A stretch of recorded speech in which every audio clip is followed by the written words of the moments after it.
All It's right, we are live. Oh, Jesus. sorry for the laughs, folks. Not really, because we were just laughing before we started. Right, no laughing. No laughing. This is a Wait. serious show. We never laugh. Laughter is the devil. It's devil with the foosball. Oh, Oh my goodness. Happy Monday, everybody. Welcome to Monday Munch. Hi. Lab. Hello. Hello, folks. Hi. So we're talking digital love, which goes everything from online dating to long distance, such, and virtual intimac. Because I forgot the letter Y there. I thought you were just being obnoxious with like intimate AC. Oh no.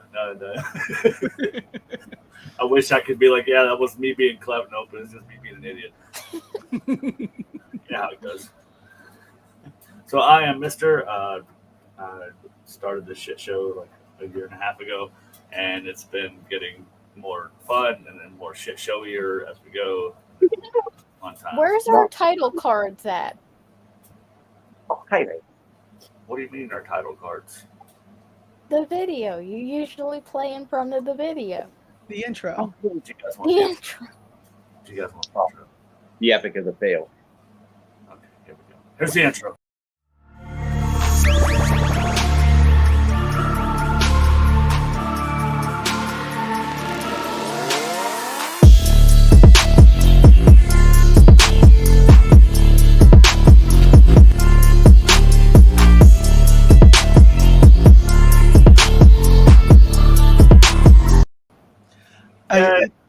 Mister, I want you to know that at the beginning of the video, it said tonight's topic was finding your tribe.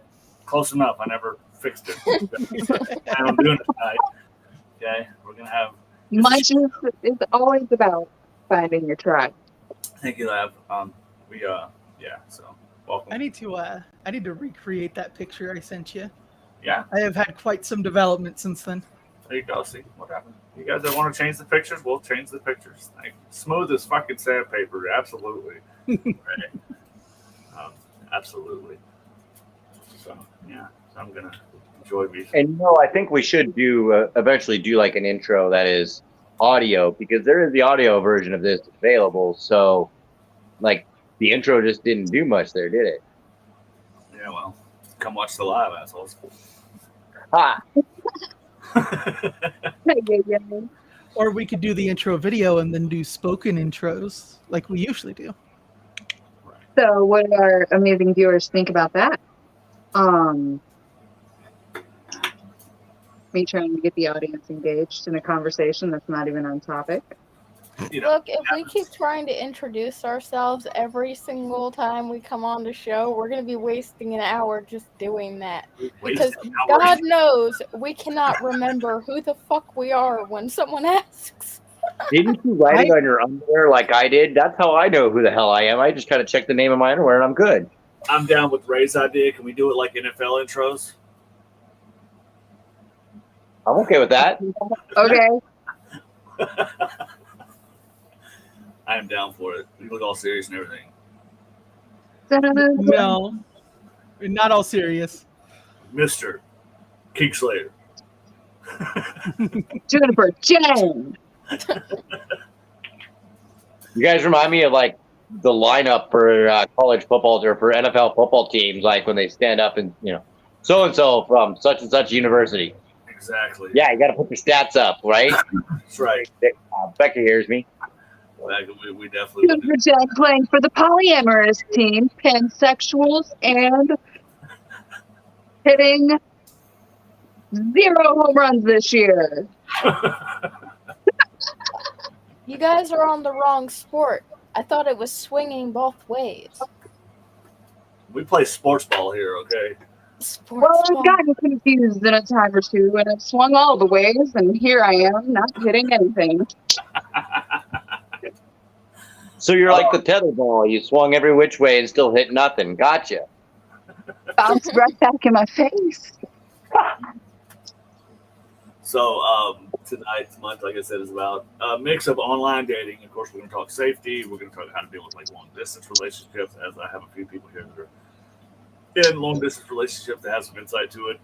Mm. I'm not a fan. I mean, I'll have one, but it's just like I don't know. I don't have enough time for myself, let alone other people that don't live here. Distance is a bitch sometimes. Yeah, I know, like for sure. Yeah, it's. Aw, I missed that. Let's hit the gotta get going. Adore every one of you. Alice, you're incredible and a blessing to have in my life. Bye. Bye. See, now we're gonna have to have a conversation later to figure out what our stats are. Oh, bro. Weren't we trying to do like baseball cards or something? Yeah, I had that planned for the first con. That was going to be something I did. But, since 99% of that group is no longer with us, it's a good thing I didn't waste my time. I'm still here. Hi. Hello. I don't even know who you are. It's just a picture there. It could be somebody else. Are you AI tonight? Are you doing an AI generated conversation? If I was, I wouldn't have to sit here and talk to you weirdos for this long. Weirdos. You say that like it's a bad thing and you're not looking in the mirror. I never said I wasn't a weirdo. I just said that I wouldn't have to be doing it, which is a tragedy because I like you fuckers. Why? So what is going on here is the casual online banter that you may see out in the wild in a very live online relationship. Because isn't that the topic tonight? She's trying, guys. She's trying to hurt all her little goats are all over the field. And she's just like, Can't herd cats. So this is how you meet people, guys. In case you're introverts and you don't know what the fuck you're doing, you meet a bunch of extroverts and they tell you what to do. You're not wrong. Yeah, so online dating, that's like the first step, essentially, as far as relationships go. Unless you count like this, but we're... So I want to speak on this particular online dating topic from the start as being the eldest on the panel. I was there when the internet boomed into birth, and many of my friends were getting in online relationships, and I didn't think anything of it until I joined the military. And I saw several people able to work it and keep it alive, and I saw several people fail in it. And much like the way I found myself after I got out of the military and in a few of these online long distance relationships, yes, we baby internet, is that while I could put as much of my voice support and text in place, I never could wrap my arms around them and let them know it was okay. So you could only be a certain level of support without expenditures, without finances in just the online realm. You've only got so much power. I can't reach out and shake Mister's hand or pat him on his back to let him know everything's going to be okay. I can just type it out. Right. And so this is why I had to step away from that aspect of trying to date. I could make friends, but there was no way for me, requiring more of a physical contact, my love language being physical touch primarily, there was no way I could give that to someone from long distance. So I stayed local. I'm the opposite. This works out perfectly for me. I don't want the touchy-feely bullshit. Because I'm probably the horniest person on this panel, I'm going to go ahead and mention that the long distance touch can be accomplished with there are sex toys that sync up with each other long distance that are controlled via apps on your phone and Wi-Fi. Right. And Rebecca, you're right. And Ray, you're right too. There's good and bad and everything. And there are a lot of creeps, but hopefully we'll help you navigate some of that shit. But did you know, here's something fun that my dad told me a long time ago. So back in the day, before any of us were thought of, they used to have party lines. It was a random number you could call, And Bro, you say that like it's that old. Like, seriously, I do remember party lines, and my lady met her previous husband on a party line. So, yeah. Hey, for some of us who aren't dinosaurs, please let Mr. Finish explain it. So a party line was basically a number you could call, and it was an open line. Like anybody dialed that number could speak to whoever was on that line. Like it was just like a group chat essentially, but telephone version. It's a chat room, basically. Kinda, yeah. It's like, but like there was no order to it. You just tell somebody, "Hey, come meet me here. We're having a party at this place tonight," and just whoever the fuck showed up, showed up. Yeah, they're not that old. That sounds like how you get murdered in your own home. You know, whatever. It was very interesting to watch society go from "don't talk to strangers on the internet" to "oh hi, what are we doing right now?" Get a stranger to pick you up, to take you over to meet a stranger, to go back to that stranger's house. Man, Ted Bundy would so be disappointed right now. Right? He'd have been the Uber killer, I tell you what. Oh, for sure. So see, like, okay, so party lines aren't that old. I've just never used one. I just knew the concept of them back from, like, my dad said back in, like, the 70s. So, it was stuff like that. I'd never heard of that before tonight. It's quite interesting. And day 6, I think, was around when they used smoke signals to the know. No, I was there for the invention of semaphore. Get it right. The fuck is that? Where you talk with the flags? Good Lord. So you just say flags. Fun with flags. Yeah, Becca. That's two. Oh man. So yeah. So online dating. Obviously, there are tons of different sites and things to use that people use. I've always had this hot take, and maybe it's not such a hot take, but too many people try to use Tinder to date. When Tinder, just like Grindr, is meant to get laid and roll on, or get laid and like have a consistent hookup buddy. But now it's we got a whole bunch of stuff going on.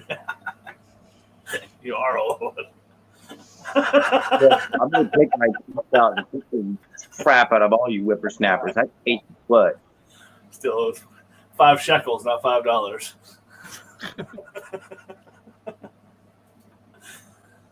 Yeah, Kenny, you do have to have a little regard for your safety. Do have to have little regard for your safety. Sorry, yeah, absolutely. Like I am down. I don't have any regard for my own personal safety. But no, like Tinder. So I see people going on there trying to date and stuff like that. It's stupid. I didn't even know they had profiles until like 2 months before I got rid of it. I was just like, "You're hot, swipe. You're not, swipe." You know. That was the whole purpose, right? I do want to point out that Tinder bills itself as a dating app, not as a hookup app. Does it really? Mm-hmm. Oh, that's stupid. So does Grindr. Which is crazy. Like, Grindr, me and Jim were talking about this earlier. Grindr is so much more straightforward. Like, and I have something, let me go ahead and offend all of you. A few weeks ago, I think we said there was no such thing as implied consent. If you build a profile, you have given implied consent to be messaged by a person you match with. Yes, asterisk. Yes, asterisk. Not to be initially sent their dick pic as the first message. No, that's just like stupid. I just mean in general. So like, you know what I'm saying? Like I'm just gonna be like, if you go on a site about connect that's meant to connect with people, you make a profile and you go, I want to connect with this person, which is what liking them on either site is. Then yeah, it's not implicit consent, it's explicit. You've gone into the space and gone, hey, let's connect. But now on a different aspect, if you sign up for Adult Friend Finder, I think you've sent implied consent to receive a dick pic as an opening. Nope. Depending on what your profile says. Unless you explicitly say in your profile, send me your dick. you have not given them consent for a dick pic. What about open for anything? That means like when you're actually physically in the same space, you're down for whatever it is that they want to do. That doesn't mean you don't have a conversation beforehand. Maybe. It's possible. I don't think I could anymore. I'm not that skilled at going out and meeting people anymore. I am apparently very good at attracting autistic bottoms. Very nice.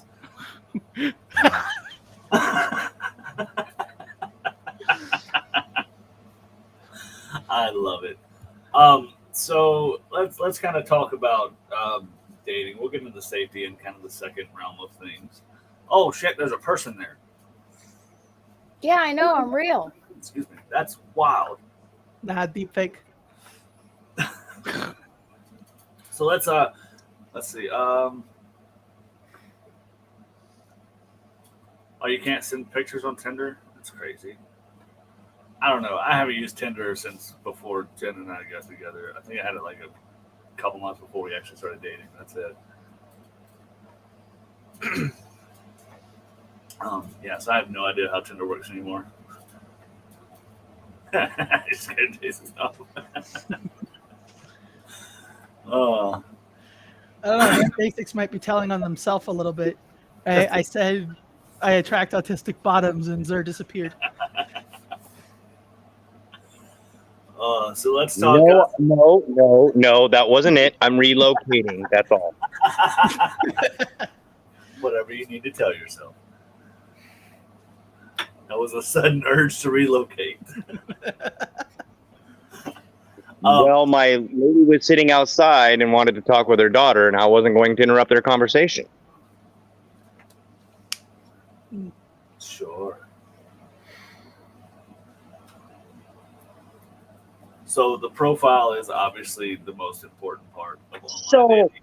Not the most important part, but it's essential. If you're using like OkCupid and I don't know, there used to be a whole bunch of dating sites that actually were for dating. I don't remember any of them now. It's OkCupid and Plenty of Fish are the two now that are primarily used for dating, but they all bill themselves as dating sites. Right. So yeah, I don't know. There's a few. We can kind of jump into the nuances of each one. Like I said, Plenty of Fish. I do remember now that you said that. OkCupid. Now there's Hinge. Hashtag Open. Bumble. Like Ray just said, Bumble. Becca says Day6 is hiding in their blush.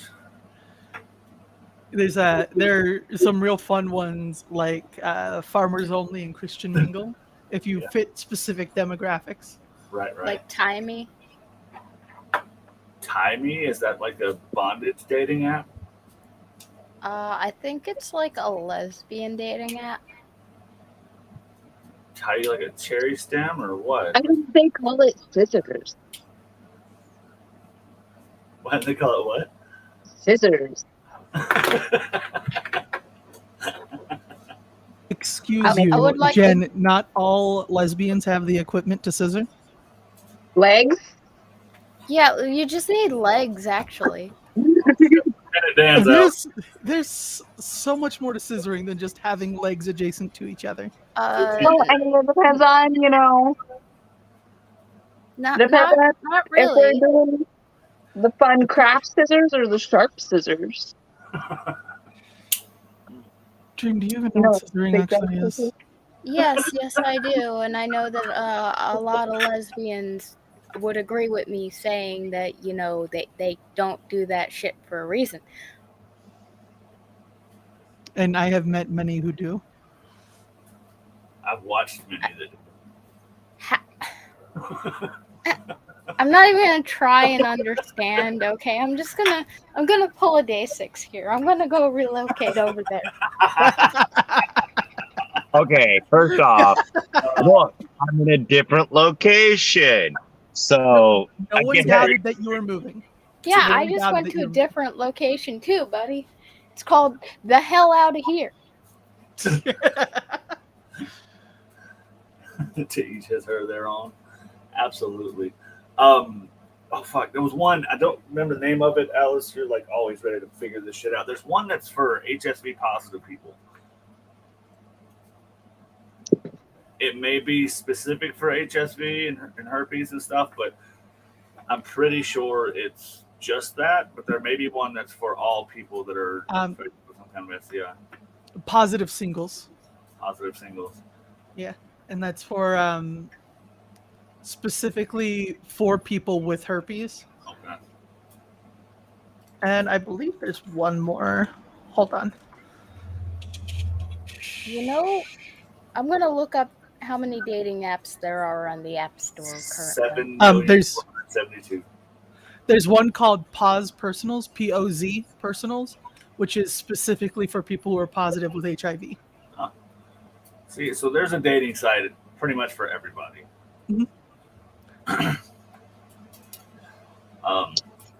With that, like we were going to talk about the profiles.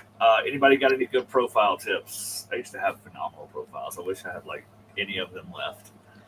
Catfish everyone. No, don't do that. No, don't listen to Dream's advice. He's going to get you in trouble. I didn't give the bad advice today. Not today. Not yet. If you're going to go there like looking just for sex, be clear about that in your profile. Or like if you're going looking for friends and no sex or romance, or like if someone reads your profile, they need to know what you're looking for.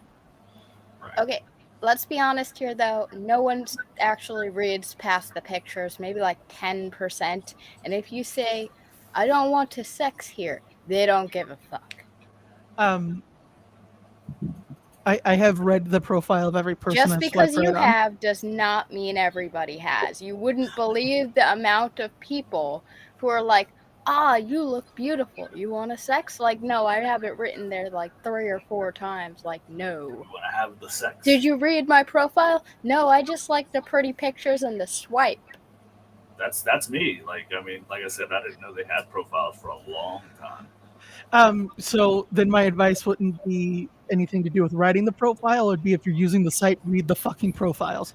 Okay, now let me rephrase that. For Tinder, I never read the profiles. So I was there with the intentions of what Tinder was for. I knew, how that was going to roll or should roll. It's, it's implied that you go on Tinder to hook up. Like that's how I first heard about it. It was a fucking hookup app back in 2011, I think, 2012. What's the gay version of Tinder? Grindr. Oh yeah. Now, question: is that like gay specific, or is that like gay, lesbian? It's gay specific, more or less. It's usually the male presenting portion of the populace. Gotcha. I had a boyfriend who thought that he could meet chicks on there. Downloaded the app. And I then mean, was really, really shocked at what he seen. You can meet some beautiful queens on there. Well, yeah, but if you're looking for an innie, you're not going to find it on Grindr. All right, day 6, I got to check you on that one. You're right. Trans men do use Grindr. That's fair. But more often than not, like I said, it's for the male presenting. I still feel pretty confident with that one. That was what I was curious about. I didn't know if it was a place that was safe for trans people, if it was a safe space for lesbians, or even trans women that are pre-op. Like how nuanced does it get? It gets as nuanced as how does that person identify, right? A trans man who's pre-op and a trans woman who's pre-op are still man and woman respectively. Oh, absolutely. I wasn't not trying to take it. I was talking about just like physically, because they may enjoy, even though they may be a straight trans woman, they may still have the equipment that they were born with. Yep. So if they're straight, then they would, I don't know. You know what everybody has? Butts. We should get a dating app where you just stick your ass in the air, take a picture of it, and that's how you meet people. Wait. You're just saying that because you want all the attention with that ass. Yeah, you're right. That ass, though.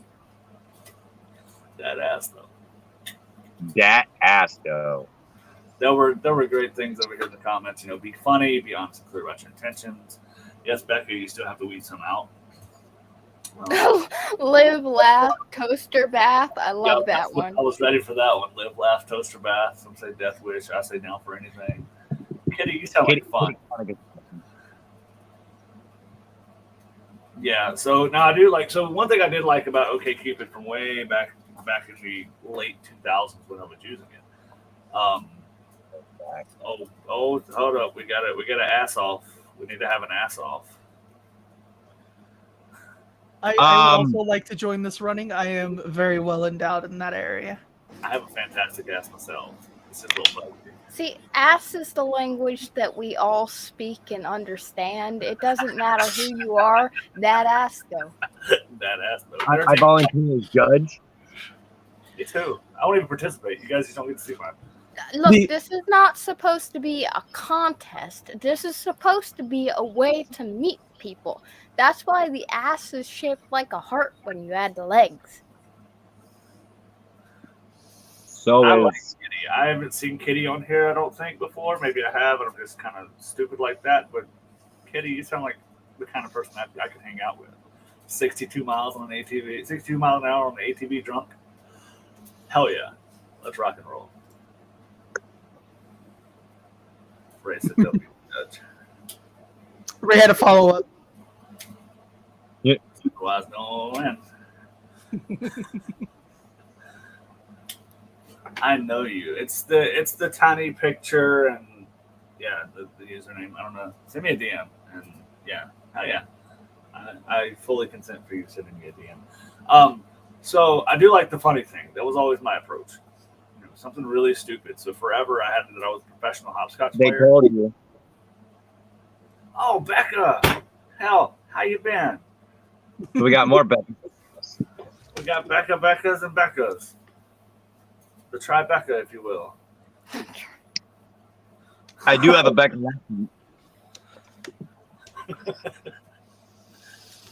Yes, consent is sexy and communication is necessary. It's 27 minutes in and we haven't said communication yet. What the fuck? I feel like this is gonna make Day 6 cry. No, we haven't said it? Oh no, we've done like an hour last week. Oh, Day 6 would have lost it. I don't know if they were watching or not, but at that point when we realized it. My short-term memory sucks. Actually, I do believe I was watching it for the first hour because I was listening to it while I was on my way out to the airport. I do have a recollection. I have 3 in my recollection. It's awesome. I cannot recollect this conversation. So, you know what would have been nice to have for this live and probably not the other one? Those statistics I had. Yeah. Yeah, the Tinder stats would have been That's good. fair. So I hate the cliche shit on profiles. Like although like I don't have one anymore, so I used to hate the cliche stuff on profiles. Long walks on the beach. I like the idea of be funny. Back when I used dating apps, my like the top of my profile said, if you're going to DM, send me your worst pickup line. And like if they made me laugh, they got a conversation at the very least. Ooh, I've got one for you, Alice. If you sit on my face, I'll guess your weight. And if I'm wrong, I'll eat the difference. That's not a bad pickup line. That's great. I have to agree with Mr. on this one, unfortunately. Don't you hate when you have to agree with me? It's terrible time. So I have an idea to make sure people actually read your profile. You write a whole bunch of stuff, and then in the middle of the profile, you just say, if you read this far, text me the word moose or something like that. Yeah, that'd That's work. the only way you're going to get a chat out of me. Becca says nice shoes, wanna fuck. That's like one of the classic bad pickup lines. If I followed you home, would you keep me? No! Nice shoes wanna fuck would definitely get a conversation. You want to go get it? Want to go out for sex and pizza? No. What's the matter? Don't like pizza?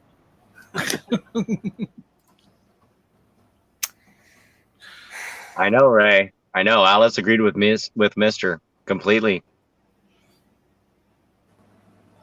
The world is ending. Oh, you guys ready for the worst gross one? The worst. Okay. We all know are you from Tennessee, right? Because you're the only 10 I see, yeah. Right. Are you from Mississippi? Is it Mississippi? Oh, no. Because you're the only miss who pissed that sippy. That would have gotten you blocked if you sent that to me. Wait. Just immediately.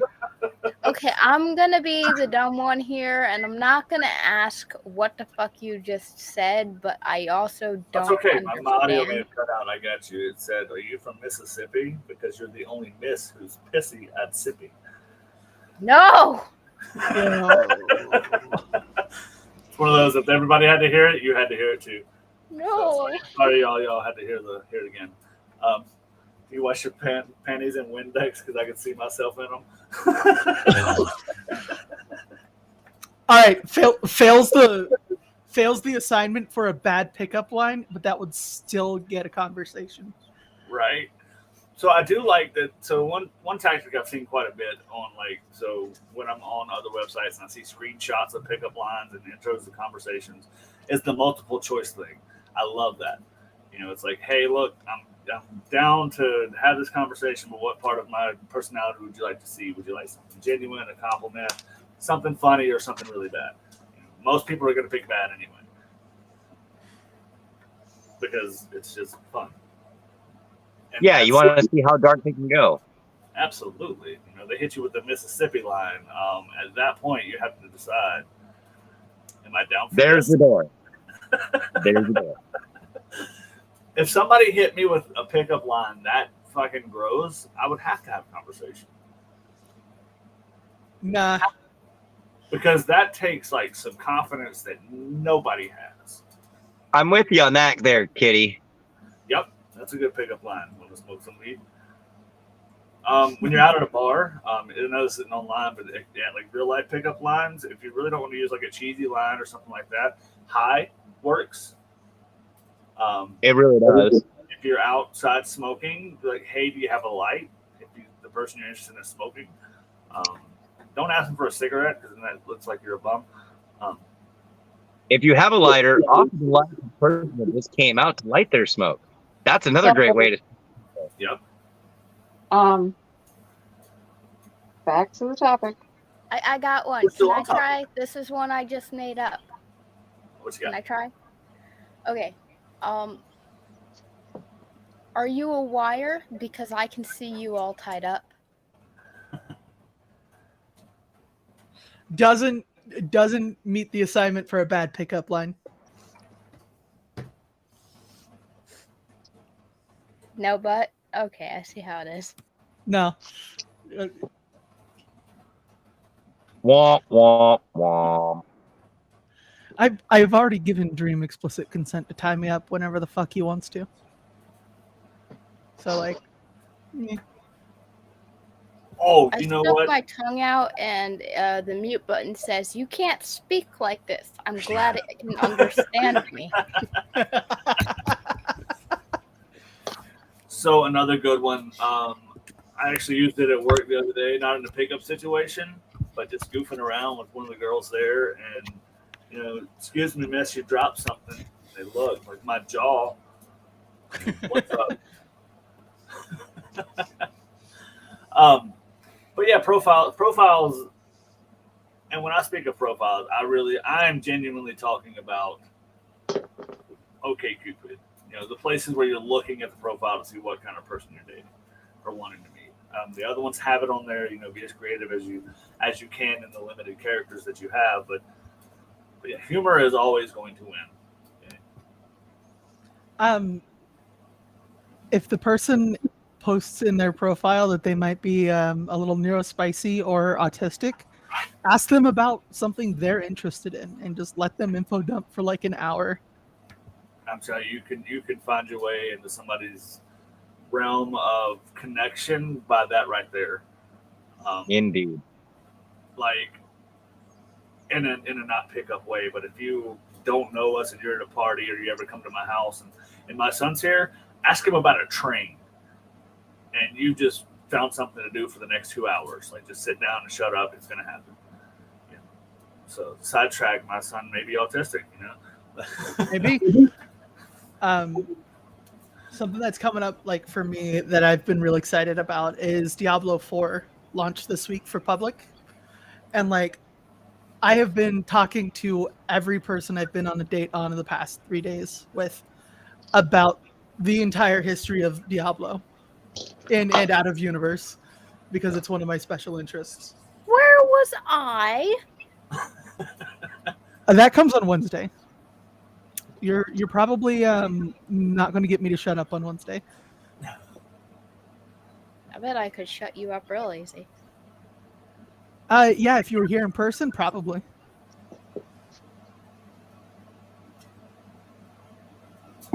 So back to the topic at hand. On to being safe when you're online. Real quick. Not too. Yeah. So real quick to keep building on the profile thing. So humor is about the only thing we've talked about, but being genuine was another thing that was said in the comments there, and that could even go as far as like what you're bad at. You know, if you want to be playful, I've got some examples over here. It's like my sense of direction so bad that Google Maps throws up its virtual hand in frustration. You know, like exaggerate like that. Like don't embellish things to sound like better than they are. Use embellishment to add more details to what you're saying. I'm sure there's a word for that, and I'm just a fucking idiot. So it's called lying, and if you're saying lie to make yourself seem worse, no. that's hilarious. You're expanding on the truth to be funny. Don't be afraid to speak in hyperbole. That's the word, hyperbole. See? And I write articles. What the fuck? That's okay. I had to know what a hyperbole was and how to spell it by the time I was 6, having a grammarian mother. Oh yeah, see you got grammar Nazi as a kid. So I feel you. I hate it because literally, I promise you, if I were to send you my articles day 6, like some of my earlier articles, even my articles now, if you were to read them, you'd be like, what the fuck is this? If I am not the first proofreader for your book, I am going to come down there and beat your bald ass. Well, that just gives me a reason to send it to somebody else first. Jen, I'm going to use every new flogger you got, girl. But humor is truly like that to me. That's my bread and butter when it comes to building a romantic type of relationship. Your what? My bread and butter, like it's what. Oh, okay. I thought you said bread fucker. It's my bread fucker. Sometimes it's just what you're really good at. That bread never stood a chance.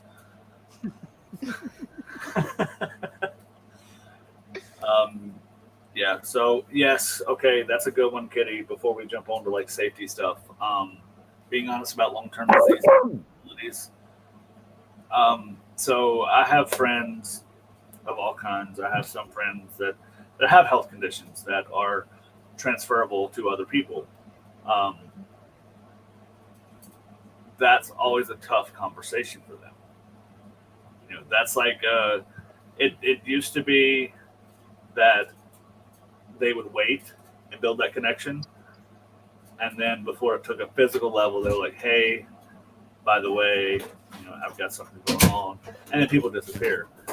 She's changed completely now. She's like, "Yo, what's up? Here I am. This is who I am. This is what I got going on. So you down or not?" That to me is like the best approach. That comment stabbed me through the heart a little bit.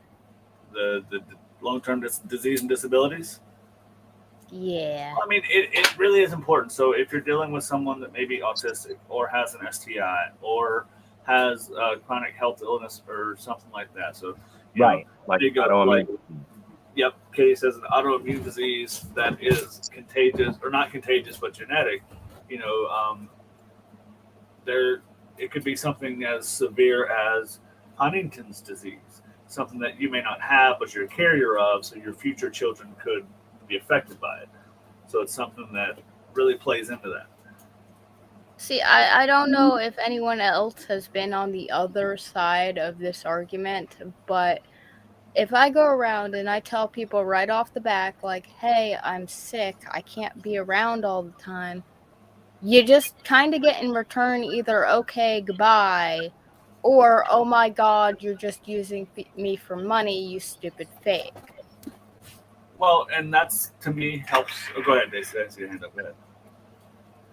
So you're going to find that within any breadth of humanity, whether they're a decent person or not. And somebody that is actually looking for the love of their life, I don't feel is going to stop the conversation if you're that, especially that upfront and honest right at the beginning, like, hey, look, I've got an autoimmune disease or I've got a hereditary disease. So if you're thinking about children, that's completely going to be a heavy discussion because of genetics that I could pass on, or in a situation like others with autoimmune diseases, whether it be lupus, RA, fibro. If you, for example, if you have fibro, like in a Tinder type situation, if you don't say that up front, that person may not have the tenderness to say, okay, so where are your flare zones so I can avoid the hell out of that? Where do you want me to touch you? That's a good person. You're going to find those that are going to say, you're just trying to milk me, or okay, whatever. Those people that can't handle that. And to be honest, those that say, okay, thanks, and then just leave are saving you a lot of time and a lot of heartache. Granted, the ones that are rude about it are stabbing you when they leave, but at least they're still leaving and not stringing you along and not coming back 6 months later saying, okay, I can't handle this. In my opinion, it's totally worth it to be upfront and honest for your chronic illnesses, for everything like that. Once you've gotten past that, okay, we've chatted and there's an intimacy that we want to pursue, then have those conversations, especially if it's something like fibro where literally pain can come from places that you don't expect it to. So these are conversations that are meant to be had, and we're all about conversation and communication. So be upfront and honest with it. I don't know if you guys have ever played Minecraft, but every time somebody like fucks off or goes away or tells me to fuck off or anything else, the little heart's split in half and you only have so many of them before you lose your shit. I can validate. Yeah. Well, here's the thing about that, though. I'm with Day6 on that. You know, the shitty ones are going to weed themselves out anyway. Go ahead, Alice. You were waiting patiently. Sorry. Yeah, basically that same sentiment. The ones that are going to be shit and like accuse you of milking them or being a fake are like, you don't want to be around those people anyway, right? You're kind of having the trash take themselves out. And then you get people who will be like, okay, well, be around when you can, and I'll enjoy the time we can spend together. And those are the people you kind of want to stick to. Not just in the like big disability way, but like if they're the kind of person who's going to say that and you don't have anything like that you have to deal with your body or mental health wise, you still don't want to be around those people because they're still going to be shitty people. Like, I understand that they're shitty people, but like doing this for, I guess online dating just doesn't work for some people because not feeling the validation that you are somebody who deserves to be loved when everybody else is hooking up on this apps kind of sucks. Well, I mean, that's where, you know, your intention has to matter, and you have to understand what's going to come with it. Mm-hmm. You know, if you are not a conventionally attractive person, somebody's still going to find you attractive and think you were like fucking bee's knees. But if you're not like that model type, which you are, which is insane. But you know, if someone's not that quote unquote model type, you know, they're going to have a more difficult time matching. But that means the people they match with are genuinely interested in, one, how they look, or two, they've read that profile and like, you know what, they're not exactly what I'm attracted to, but their personality matters more than that. Or they're just fucking pigs. Or they're just trying to stick their dick in everything. Those are options as well. Being polyamorous, I mean, most of us are in some fashion non-monogamous. With that, that's a conversation I always have. At first it used to be something I waited on, but then it started going badly.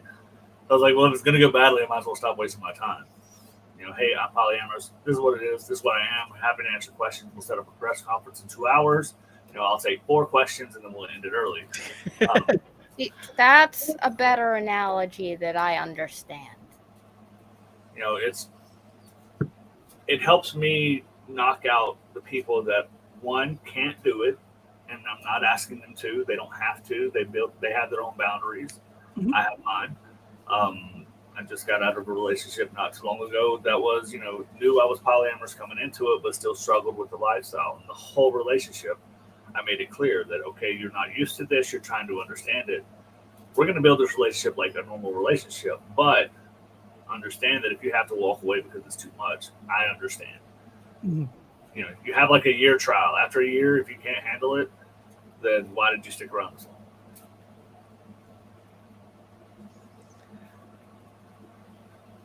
Katie says it's hard. You got to know you're not getting the same attention as others because you're not looking for the same thing or have more self-worth.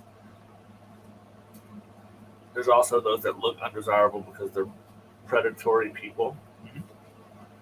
That look for desirable. Like, I'm not photogenic at all. We know this. Bullshit. Bullshit. I promise you, I can't take a good picture to save my life. But I can take it. But someone else can take a picture of me. That's photogenic. I can't look at pictures of me and ever be like, damn, I look good today. I just take it like everybody else thinks I look good anyway. Fuck it, here we go.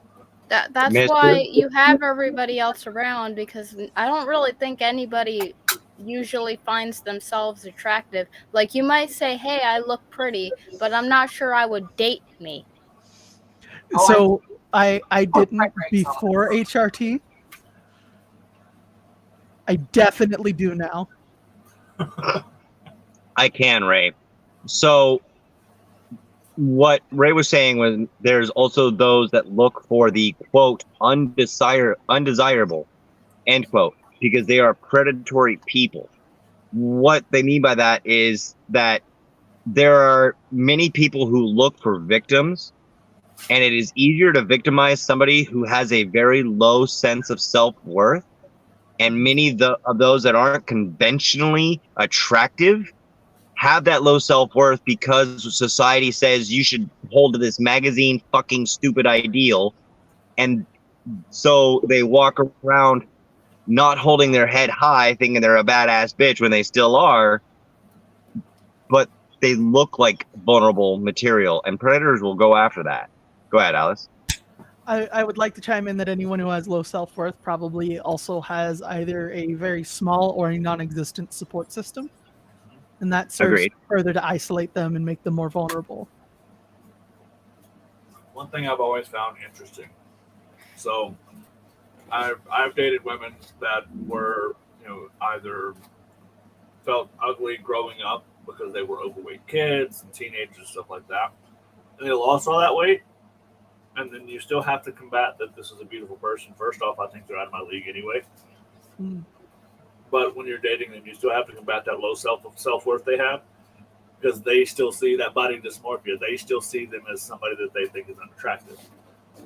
So you never know what somebody's going through or how they are. Mm-hmm. And, just because somebody is a 10 to, somebody or to you doesn't necessarily mean that they believe that. Treat everybody with respect.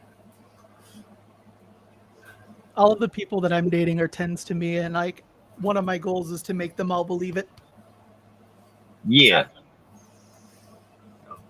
My lady's a 10 to me, and I try to make her believe it every day. And that's the goal, is to make your partner feel as good as possible every day. Even on the days they look like a bag of dicks, you tell them how pretty they are anyway, because you do know they are pretty. Dude, I come from a town where a bag of dicks is pretty because we have this really good restaurant called Dick's. So I'm just saying, Yeah. But, me, a bag of dicks is hella pretty. Damn it, now I want dick. But it's funny because, like, I don't know if you guys saw the silly little TikTok I did the other day, but my head wasn't shaved, my beard was bushy, crazy looking. I had like some shirt on, like I looked like a bag of dicks to me. Shaved my head, brushed my beard, changed my shirt. I look completely different in the after. Sometimes it doesn't take much to make yourself feel better. Sometimes it takes a lot, but sometimes it doesn't. Oh, here we go. Yeah, watch out for narcissists, for sure. They're the bane of my existence. Both of my big bad exes were. It's something that I'll go into in depth in another session, for sure. Place to meet them in public. So, yep.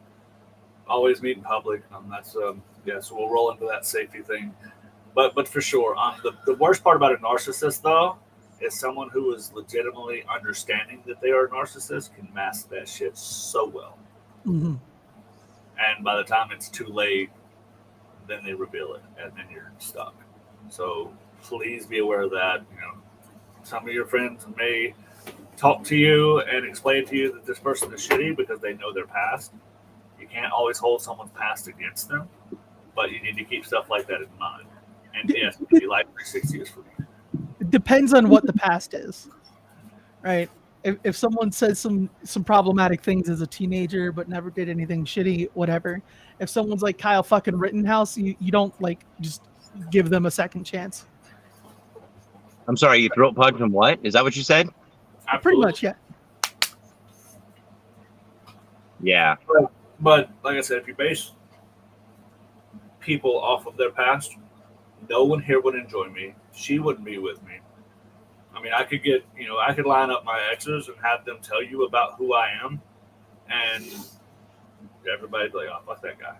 No.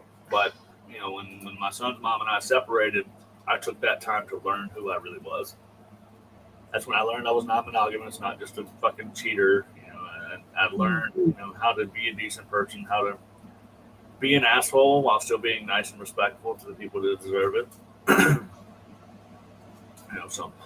So holding someone's past to them in most cases it's kind of one of those things where you have to have some awareness of the situations.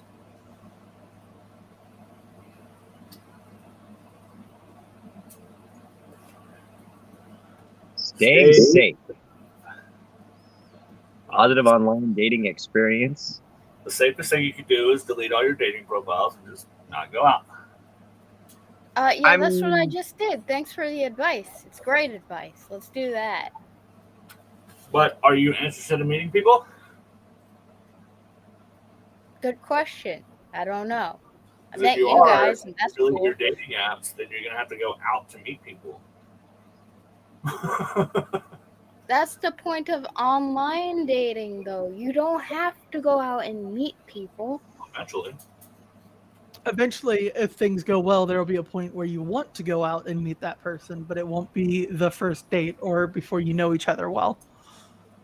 Right. So I like what Kitty brought up there earlier. Anyone who isn't okay with you sending a friend the address of where you're going to be or a picture of their license plate or something is probably a jerk. I understand totally if I was going on a date with someone and they said, "Hey, look, I want to let my friend know where we're going to be. So what's the address?" I would tell them. If they said, "Can I take a picture of your license plate to send my friend so I feel safe?" I'd be like, "Go for it. Have at," because the only ones that can access are law enforcement. So feel free. Go ahead. Have at. How long ago was it we did a safety conversation about meetups and stuff like that? I don't know, a couple weeks ago, a month ago, maybe. 4 weeks ago, something like that. But Bit of fat man. it still applies. So those things apply to the dating world as well as just meeting people, in groups and conversation. Sure. There are. Go ahead. Remember that just because they are a friend of a friend does not make them your friend. A little And- louder from the back. And also, your friend may not know everything about them, so they might be this perfectly chill person to your friend, and then you get into an intimate space with them and they don't know boundaries or whatever. Yep, definitely get somebody's license plate and information if you're gonna go out with them, and make sure that you don't drink any open drinks when you're out with them either. Like, be safe. So specifically for like the online part of online dating, um, there are some things that don't necessarily need to be shared like right away. Like if you're sitting down, like if you're going for a hookup or whatever, then obviously you're going to have to either share your address, get theirs, or go to a third place. But if you're just like going for like, hey, we're actually going to date, they don't necessarily need to know precisely where you live. Like for the people who I dated online, I usually wait like 3 or 4 months before I even tell them the name of the town that I'm living in, let alone like what the town is like or what identifying things are near my home.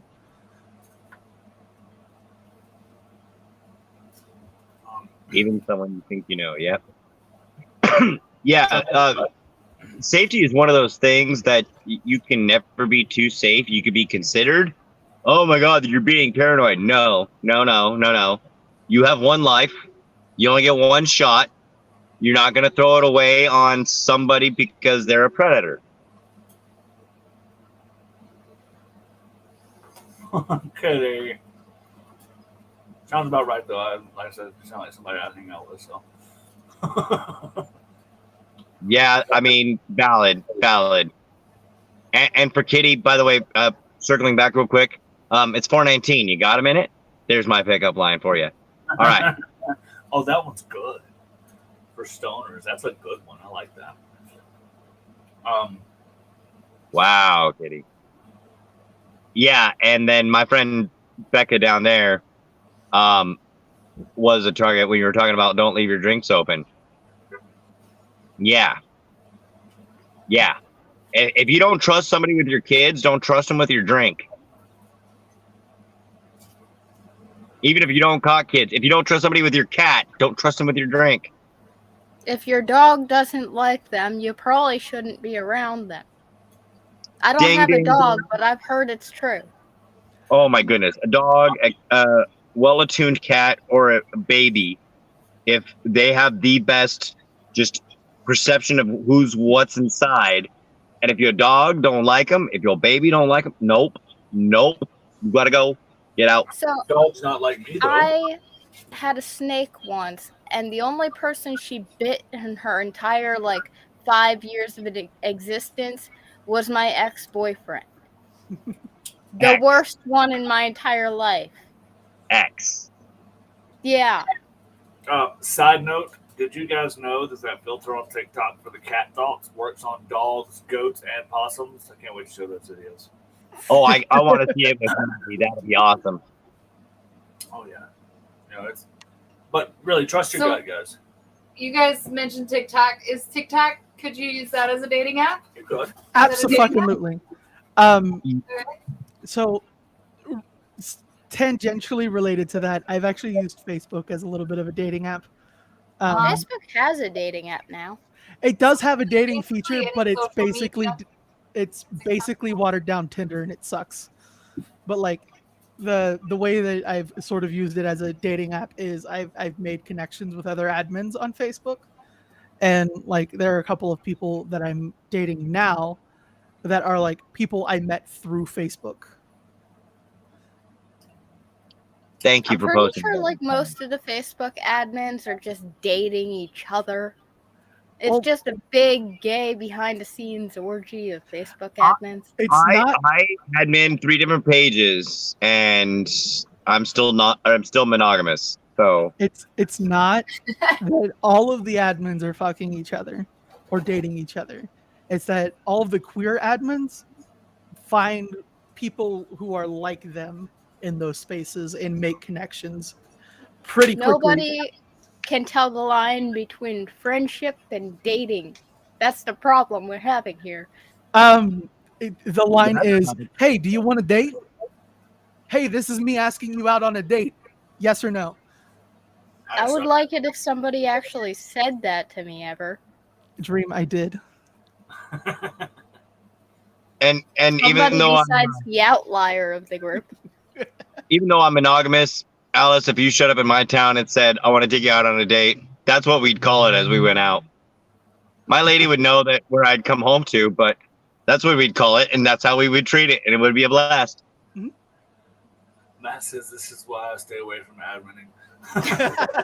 I mean, if you can't stand the heat, get your ass out the kitchen. We're on a mission. Matt gets enough action from the D&D games. Oh, No D&D is Santana. worse than Facebook adminning. Like D&D is a very fun way to grow and interact with your online dating pals. Kitty, I invite you to search that name without the parentheses down there on the tickety talkety. Come by me. You're welcome. So the thing Kitty just said, ask them for money is a really good way to get out of the situation. Be like, hey, I don't do this, but like, if you want to talk to me like that, drop $100 in my Venmo. Right. Cash at me like $50 for the next 15 minutes, and I'll listen to you. So And if that works, you get paid for them being shitty to you, and if it doesn't work, they fuck off.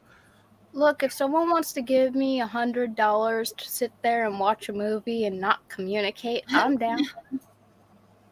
Or to like just glare at them occasionally. People didn't think say that's very- hot, right? You just menacingly glare at them every once in a while.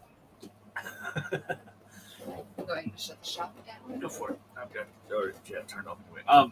So real quick, so during the pandemic, and they were going to add that whole you had to start applying for jobs thing. I used to give my friends that advice. You just want to like not work yet. When you go to the interview, ask for like $40 an hour. Tell them that's your minimum. And if they turn you down, at least you did your part. But Right? you know what I really miss? And I know this was out when you were in like your 40s, basics, but you know, I miss MySpace when I was in high school. Oh my god. I legitimately miss MySpace too. I miss Me my too. because it was a place that I had my friends. I had blogs I could read, and I could still use I used the browse function for dating. People that were near me, I would, back in the day, we just send them a friend request and send them a message and see how it goes. I met quite a few of my girlfriends off of MySpace. It was quite Dude, neat. I just set up I don't know if you remember it, but there was the chat room things where you just set up your little chat room and hit a random button to talk to some people. All right. What you got there, Dixie? First off, I was in my 20s. I'm only a handful of years older than you. Yes, I'm still old, but I'm only a handful older than you. Don't put me in my 60s just yet. I will take my teeth out and kick your ass. You've established yourself as the grandpa, so I am. I have 2 grandchildren. So There you that's go. not the point.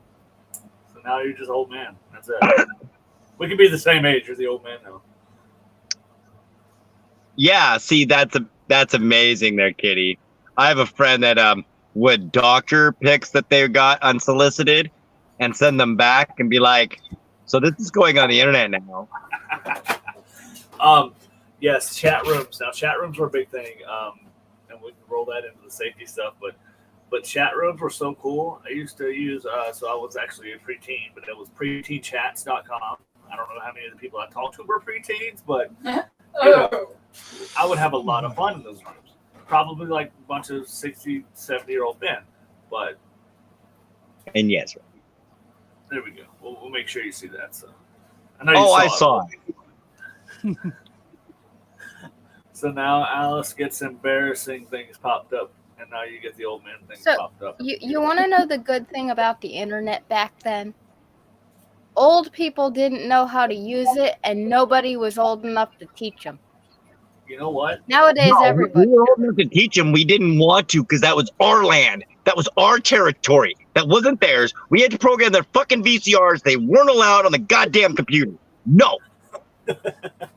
So when I was like 9, AOL had just really started to move. Put out the little CDs. Yeah, so we got Free that, internet. right? And then I made a friend on there, and we emailed back and forth and all this stuff. And she was like my age, roughly. And so one day she wanted to send me a picture of her. And it was a full-grown woman naked. 9-year-old me was still fucking out for it. Okay, I mean, I was 9. I was ready. Let's roll. Okay. But Let's just Whoa! before we continue. What did I just walk in on? Kids don't seem to understand the repercussions of when they're that age. Certain people like, yes, this is normal. It's not normal. You shouldn't be doing that. well, my aunt that I lived with at the time kept telling me, be careful with people on the internet, be careful of strangers, all this stuff. I didn't send anything to anybody, but she had sent me a picture of herself. So just to really stick that lesson in my head of making sure that I'm careful of who I'm talking to without knowing who they are. That woman's picture was put on the refrigerator for like a month. Wait, It didn't teach me a damn thing because every time I walked past it, I was going to the bathroom anyway. So, just two birds, one stone. oh god. I miss AIM so much. I spent a while in like AOL chat rooms and IRC chat rooms as a kid, way longer than I should have unsupervised in any of those places. And Oh, yeah. ended up talking to a lot of people who turned out to be adults, and I kind of had a similar reaction at the time, because like some 10-year-old goes, oh, this hot like 28-year-old mom sending me pictures of herself, cool. And then like as an adult, I look back at that and I'm like, that's fucking gross. An adult should never send something like that to a child. Yeah, Oh, yeah. one of my stupid stories is my ex, the shitty one that the snake bit, hacked into my email account from like 13 years ago, back when I was like 13 or so. I don't know how old I was when he did this, but he found messages from an older guy sending me messages about like removing my garter belt and shit like that. And I'm like, oh my god, this happened? I didn't fucking remember it. Becca, I had chats. I was like the spank bank for my friends because I was the only one that was getting in those chat rooms and sexing or cybering. And Cybering, yes, quite. I would print that shit out for them, and we'd go hang out, and I'd take it over there, and they'd just read it all. So before the days of AIM and MIRC, they had there's mail. a local internet called bulletin board systems, right? That's where I started doing the cyber fun stuff and the meeting people from online. But at least they were local because you had to dial a local number unless you wanted to call long distance and pay the long distance rates back then, which, yeah, mama wasn't going to let you do. But, a lot of good unsupervised times there, too. The history of dating is what we're going through right now, in case anybody is wondering. The history of online dating. You're talking about cell phones. Not cell phones, normal like rotary phones. I don't know. Okay, no. First off, you couldn't get into a modem on rotary phones, which is why we had to upgrade to Pulse. My techies will understand. Second, you couldn't dial my phone number on a rotary phone if you tried.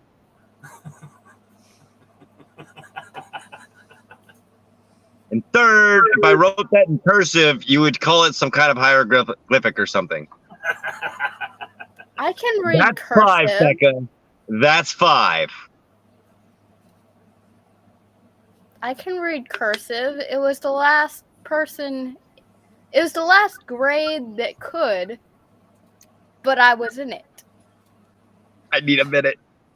I was a little kid with undiagnosed autism, and I hated cursive, so like I ended up fighting with the teachers until I didn't have to learn it. Yeah. I can't write it, but I can definitely read it. I need to be able to understand all these doctors. I eventually learned it later because there was a lady I was interested in who wanted to get handwritten letters in cursive. Nice. But little kid me just would not. That's romantic, though. That's like some Very- fucking Romeo and Juliet shit, except for without the death. And also without the children. You know, whatever. Bearing in mind, both Romeo and Juliet were like 13. They were? I still have the calluses kitty from the rotary phone, okay? Because my family didn't give up the rotary phone till 1996 when it was forced. I like the rotary phone. I'm looking for one if anybody can find me one because I need it for a skit I'm trying to do. Antique shop. They're all over those. Find your old gamer nerd. My age, older, they'll get it. I promise. But yes, during Romeo and Juliet were like 13 or 14. I think it's insane. And one of the original movies has child pornography in it from Olivia Hussey. I don't know if you guys did. You ever see like the old school Is it Romeo like and Juliet? full? Oh, okay. This is not what I Like- thought it was. I apologize for even bringing this up. This is disturbing, and I would like to change the subject.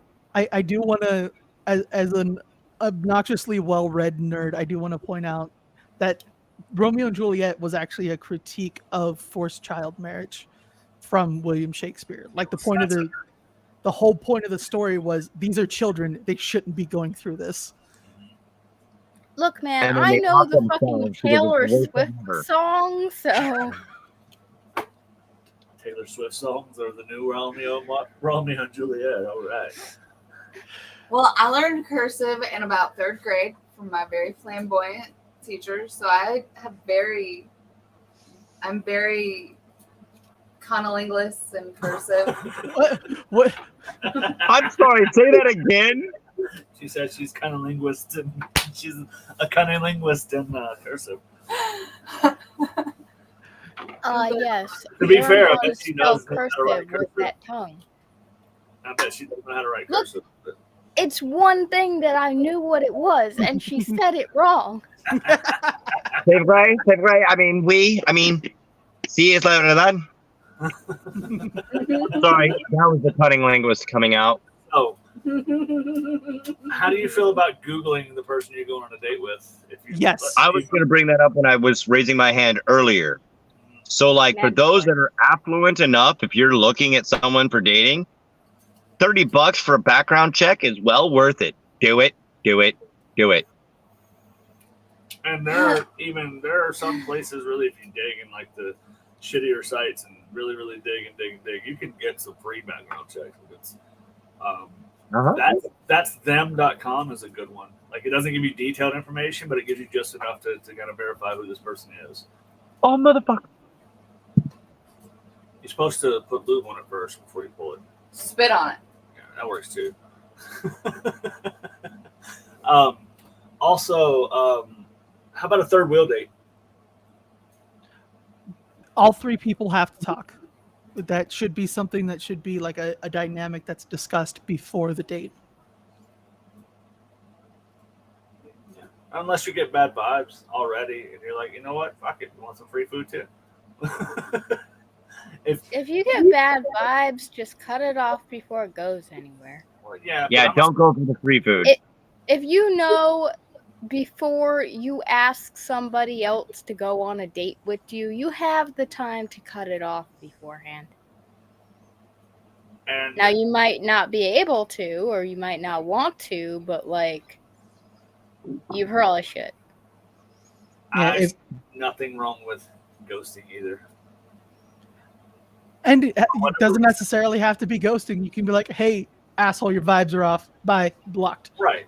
You know, if you're not Pay for your dinner and leave out the bathroom window. Yeah, and like if you haven't made it that far, if you're like doing Discord dates or something where you have like multiple people and you get just a really bad vibe from one of them and want to stop doing that, you can just hang up and then block them on Discord or whatever platform you talk to them on. I do like that these social media platforms are starting to do the block this profile and any other profiles that person may make. I guess it's based off like IP address maybe, but So It's helpful. based off of email. For Meta, it's based off of email. It's based off of OpenAuth or OAuth with Meta, which is the federated sign-in system for it. So it's not just the specific email address; it's any email account that it's attached to that identity on Facebook Gotcha. Okay. or It any of its makes me federated feel services. so much safer with all these people trying to stalk me. You would have to set up a completely new email address that has no attachment to any of your other email addresses Right. to get past that. And Incognito then mode, VPN, and then they would have to- Maybe let's not talk about this on the TV. it's the point of saying that is it's a lot more work than most people are going to do unless they're specifically targeting you, in which case call the cops. A cab all day, but make it the cops' problem.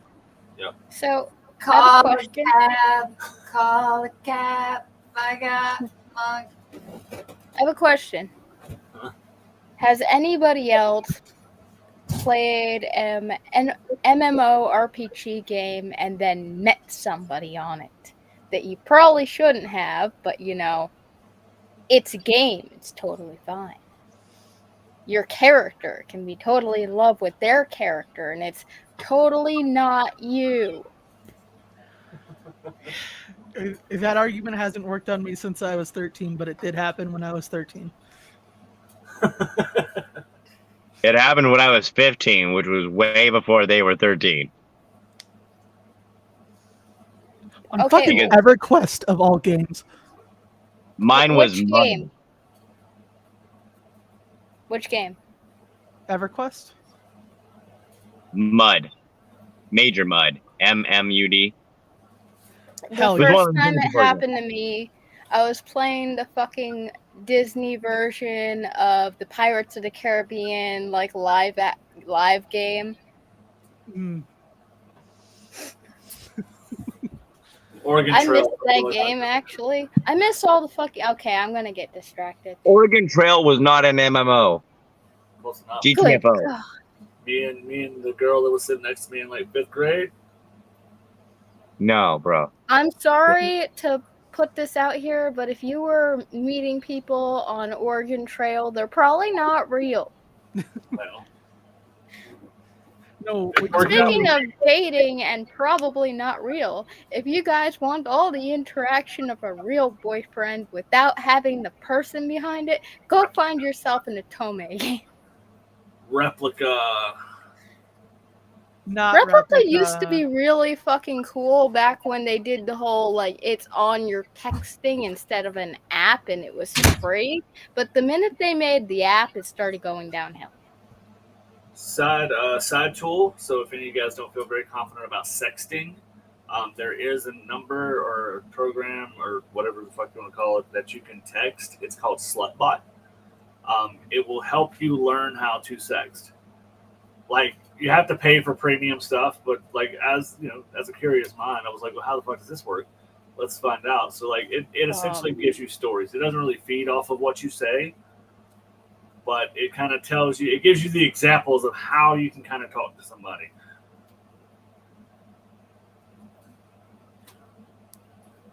So there's that. Mud. There's that.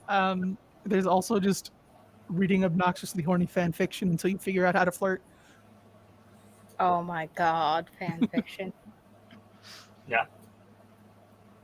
So one thing that I personally have always struggled with when I meet somebody and we're talking and I want to push it to that next level is actually going through with pushing it to that next level. Like sometimes if I'm not sure like how the interaction is feeling between us, it starts with like a subtle comment. And see how they respond. And so with the tism, I'll literally just ask and be like, "Hey, I'm enjoying our conversation. I'd like to start making maybe some sexual kind of jokes. Would you mind?" And then like that usually gets like, "What did you have in mind? Why are you asking?" And then I'll make the first joke, and the conversation just moves on from there. right? Yeah, right. It says I can't flirt well on purpose, but I'm great at accidentally flirting. That's a mood. So what are these levels do you speak of? Because usually when I'm doing anything, I get stuck on level 25. Level 25. I'm 26 now, but my level is still at 25. But like to me, that's like it's like I personally don't want to sound too awkward. You know, like sometimes saying certain things explicitly makes you feel kind of awkward saying it. Or like you say something explicit, they have positive reaction to it, and you're like, oh shit, what next?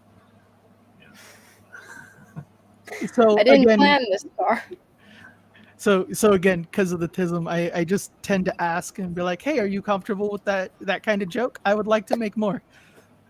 I'm gonna go relocate over there. Lucky fucker. And like Run and most grab of a the time, charger. I'll be back. most of the time, if I go, hey, I'd like to make a sexy joke, and I make the joke and it's well received, and then I go, hey, I'd like to keep making jokes, it's like, yeah, go ahead, and then we don't have to have that conversation ever again. Becca, Ray wants to hear you. I kind of want to hear say the back of a shampoo bottle. I'm down to hear that sound good. I would also like to hear someone make the back of a shampoo bottle sound good. That is one hell of a selling statement. Right. Now you know what? That has to be the most read object in the world. Nah, At least pre-cell phone. nah. I would probably put that at the box to TV dinners or like microwave dinners. Oh yeah, that too. Yeah. But I don't know. It's difficult. So like with autism, like how do you approach things that are safety related? Any different? I mean, are you more safe? I'll tell people like up front in like the first conversation that, hey, I'm autistic. I might phrase things weird sometimes, and I might miss some things that you say. So like, I promise I'm not ignoring you. Right. And that usually is enough to cover my bases. Okay. Because I'm reckless as fuck. I'm just like, let's meet. You want to meet? Cool. Where we meet? I'm very selective with the people that I meet, not because of the autism thing, but because I don't want to give my other partners STIs.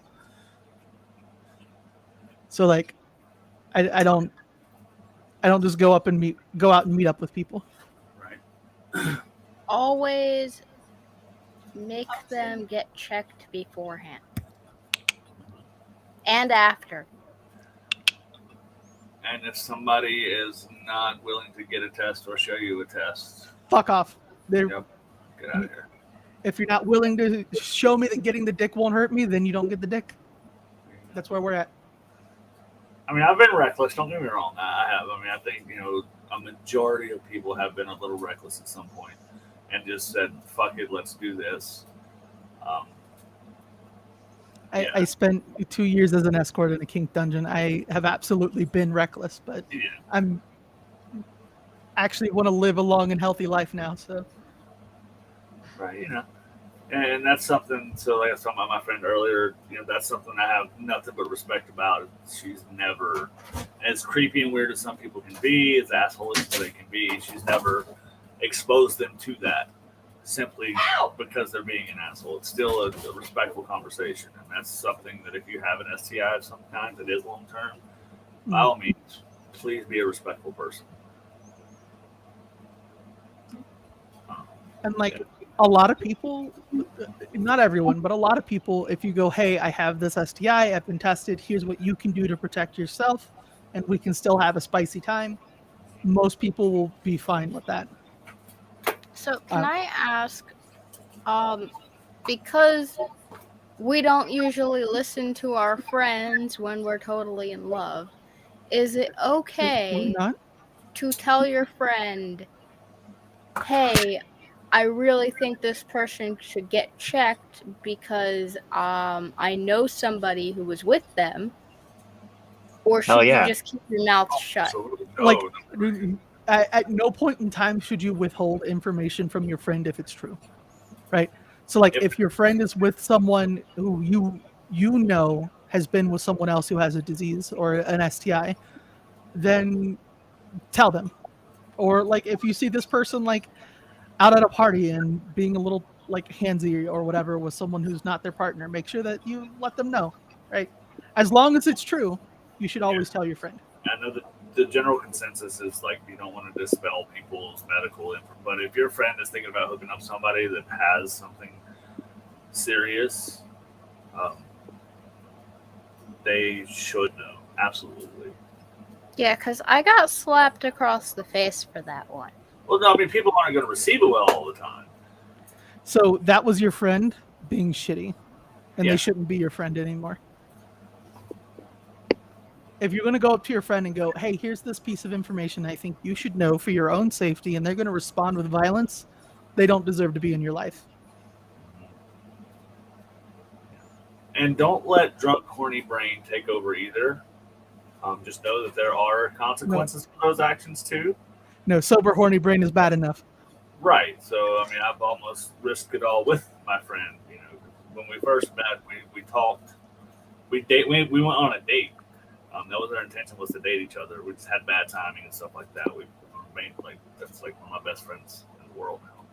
But you know, back then, we'd get there. I'd be sitting there at home alone, a little tipsy. She's sitting at home alone, a little tipsy, and it's like, you know what? Fuck it. Let's do this. I'm willing to take that risk.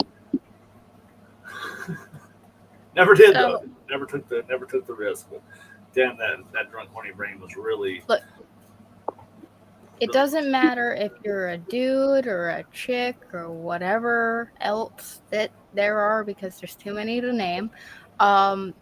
Always carry something on you in case situations like that arise. There's no excuse for you not to carry your own shit. And I don't want to hear about how women shouldn't do that because men are responsible. Men don't do that either. If you don't have that in your purse, what makes you think he has it in his pockets? Both sides should be responsible, yes, but that should also be discussed ahead of time. And be like, hey, I'm going to bring condoms. Or like if you've got a person with a penis that you want to have a time with, we're like, hey, make sure you bring condoms. And then if they show up and don't have condoms, then I just say like stick one in your purse just in case, because you never know when you're going to need it. Walmart. I mean, you could know, but you know, people are way more blank than me. Okay. What are you You know, in the matter of the spontaneous moments, rather than having one in your purse that you don't know how long has been there, I'm a huge fan of going with a prospective person to the store to get some. Because then you can sit there and be like, all right, which one do you want? You want this one? You want that one? That's true. Then they can pick out which one they're most comfortable with. And you can have like this intimate little moment of like playful teasing in the condom section. Right. Oh, you don't really need a Magnum. The hell I do. Well, let's see it. Now let's now I agree absolutely. Everybody should always be prepared, responsible, and safe. It's not always the case. Like I went home with a girl from a bar because she lived like the next street over. You know, thankfully, she had condoms in her drawer. Mm-hmm. Yeah, she lived the next street over from a bar. If she lived the next street over, you'd be walking home and back in my book. But yeah, like I was. And then are you close enough that you could have walked to a gas station, a convenience store, like somewhere you could have bought a prophylactic, even if it was $5 for 6 of or for 3 of them? Not even thought in my mind. Hot girl. Well, that's on your fault there, bro, my guy. Oh, absolutely. That's what I'm saying. I'm not saying anything wrong with it. I'm just saying, like, there are situations where that's not the forefront of anybody's mind. So prepare ahead of time. Like I have one of those small, like this 3 for $6 packs of condoms in my bag, and I'll just rotate it out every 3 months. Put one in your sock. Well, no. Dream, have you seen the kind of shoes I wear? That thing would not be safe to use during sex. That's true, Ray. For those that are latex intolerant, then you'd have a hard time with a casual convenience store or 7-Eleven style thing. But that's one of those where you need to be doubly prepared because you have a specific allergy. And so, in those circumstances, hell, if I was female presenting and had an innie, I would still, and a latex allergy, I would still carry a lambskin or some variety thereof, the non-latex version that is most safe, in my possession if I wanted to play with an outie. It's gonna be horrible. The Oh, wait. We're gonna enjoy this for a second.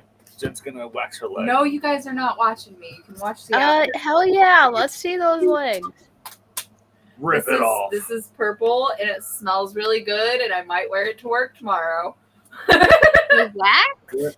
You want me to do it for Yeah, you? no. You sure? Oh God. I'll get it done. Are those the ones that you made? Because I have a couple over there.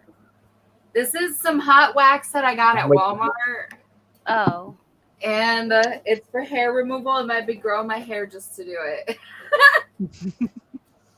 Cheers, Oh, kitty. God. I don't know if I can do it. Do it, Jen. Rip it off like a band-aid. I believe in you. Oh, cool little hairs. Mister, just grab it and grab it. She's Just get so it out. fucking cute, No, I though. I do love not watching her get excited about everything. I'm just peeling the wires off. Right. Oh, This what is a the kind of rip-off. That one online didn't dating get I in. can get behind. I Watch rubbed you this one wax really your hard. partner It's on gonna the be TV. terrible, and you might have to do it. It's a big old splotch. Cheers or cheers? One or two? Both 3. at the same time. Stick one up your nose and drink the other one. Ooh, Mister. Ready? Yes. Go harder, We're going harder, five. harder, One. harder. Oh yeah. You keep that up. We might have to move to a different app. It didn't work. That's okay. We have an app for that. There's one. All of that for that. So it smells really good. That's what they said. My total review It does is smell like pretty good. it smells All good. that for that? And it's good for kinky shit, but I highly don't recommend it Oh, for no like basics. I produce a large amount. You don't need. They're not saying that right now. So yeah. The I mean, y'all were already so like off topic. I had to join in. Look, I love a good waxing, okay? so let's knock out the third. I think Basics had a sudden urge to relocate again. Yeah, nope. Just blushing too hard. I'm good. Okay, so it is right this time. So, like I said, I'm not a fan of long distance. I can do it if I, have the right person that I've established something with before we go long distance. Like if they were to move or something like that, or we met like on a trip or something like that. I'd be down for that. But like actually just being like, hey, I know you live across the country. That's not something that I can do. Not completely. Baby mom was the only person I've ever met from like another state, and that started off just to be a good time and ended up being a full-fledged relationship. But it took us moving and doing a whole bunch of stuff. But so as far as long distance goes, I think all of you have a lot of good experience here. So take it away, whoever.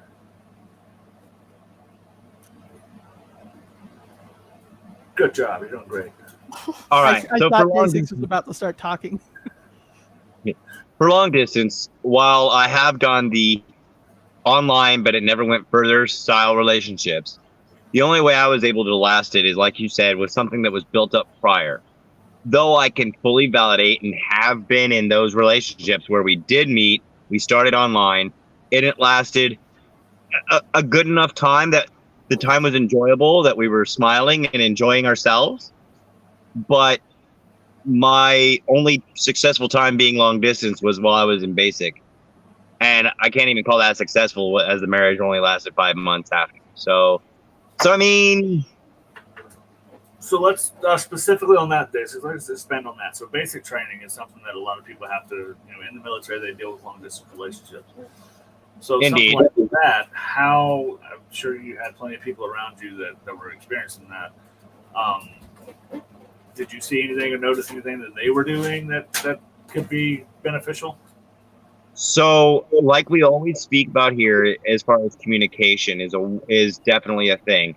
I know in today's army, you get more phone time, you have a little bit more privileges when they talk about talking to the outside world.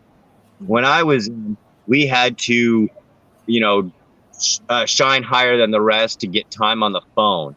But we always had the opportunity to send handwritten letters. And so even if it was, I'm dead exhausted, but it's that last hour of the day that's ours, I would write a letter to my now ex-wife to at least let them know that I was thinking about them. And they would write me letters every day. Sometimes they back up. This is, if you are going to be away from somebody you already are connected with in the physical, in the here and now, and for a temporary amount of time, you have to step away. Find that communication, whatever is most convenient for the both of you, whatever is applicable, whatever you can find. But that will keep that relationship going. Because if I'm thinking about my person who's away doing something for, say, their job, then I'm not thinking outside of that. As a person who is practicing monogamy, I talk to my lady every day, and she talks to me, and that's one of the ways we stay on each other's radar. Especially for me being, a bit neurodivergent, object permanence being a thing. If she were to step off my radar, not that I'm saying she would, or that I'm like that, but people that step off my radar tend to not come back for a bit. So being very present in the situation, very present in the moment, even in the little moments that you can, is vital. Go ahead, Alice. Something that's really common with people with ADHD is what you're describing. It's emotional object impermanence. Right. A lot of the time it'll manifest as like someone like steps off your radar, and then the next time you see them, it's like no time has passed, and they're just that same relationship, that same affection, even if it's been like fucking years. Yeah, call me out, and if you ever put that in a post, just fucking tag me. Sam. I'll be right back. Okay. You gotta pause some and escape. I have a question. I have an answer. Probably. D6, I don't know if you watch anime or not. Very limited. Okay, so there's a concept that I learned from it recently from a new show that I'm in love with, but it's the concept of if a person lives for eternity, that every meeting that they do, no matter how large or small, should go the way you feel like you want it to go, because in the grand scheme of things, you're just going to be like, hey, I either regret this or I wanted to do this, and it might only last a minute, it might last 100 years, but at least I did what I felt like doing. Like, there's a better concept, a better way of explaining it, and I'm failing drastically, but... I think Alice got you on the layup here. If you live forever, you have to face the consequences of your own regrets. So every environment, every situation you walk into, or every relationship you walk into, you should pursue what you want to an ethical extent. Yes. So that you don't have those regrets. I don't know that I will live forever, but that's how I operate. It's the tism. I'm gonna watch this show with you one day. What's the name of the show? It is called Death Mount Death Play. Oh, we talked about that one. Yeah, great anime. Someday. So, Alice, you have a partner that is an entire ocean away from you. Unfortunately. How do you deal with that? Like, how do you work through that, and how is that different from like somebody that's across the country or even a couple states away? So I'm kind of lucky that we're both ADHD and autistic. So like that object impermanence we were just talking about, we have like a set time each week where we have dates. I actually have 2 dates with them every weekend. And aside from that, we'll like message when there's something to talk about or something that's like got our attention. But the relationship just kind of stays there. And then when we spend time, we'll decide together what we're going to do, but we make a point to see each other at least once a week. We'll do a lot of the time. Our dates are like Discord dates where we'll either like get into a specific video game and play together, and just have like our cameras on and like for example, with the last one, I was wearing lingerie and they were wearing nothing, and it was a very flirty Discord date while we were gaming. And it's just doing things like that at a level of intimacy that you're both comfortable with and have discussed. And I don't know that the specific distance matters all that much. Like with Clara, the partner who is in France, we have plans next year that I'll be going to see her in May, and they'll be coming here to see us in September, early October.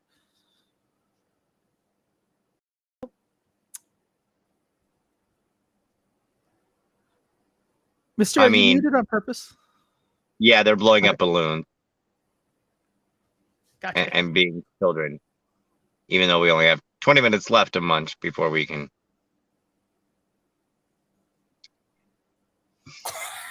Damn, if only I realized it was that easy. I could have saved myself 2 years of medicine.